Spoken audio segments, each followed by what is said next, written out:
जय माता मित्रों, स्वागत है नवनी ब्लॉग वीडियो में। तो अहिया सभी गाइस तो रील बनावे छे। तो गाइस जो तमने आज तो आखू वातावरण बताई दूँ। तो गाइस जो आठे स्टेशन से मॉर्निंग गाइस आखू वातावरण। तो गाइस तो आ वातावरण ने दो गाइस एक रेलवे पर तमने बताई दूँ। तो गाइस कई जना लाइक सब्सक्राइब शेयर जरूर कर लेजो। गाड़ी बताओ तमने तो ये वैसे गाड़ी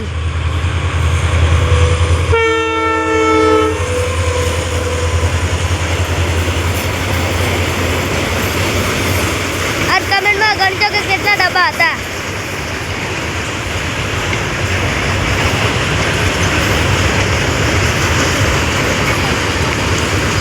तो गाइस अभी आता जय माता आई गयो है गाइस। तो આપણે મળી ગયો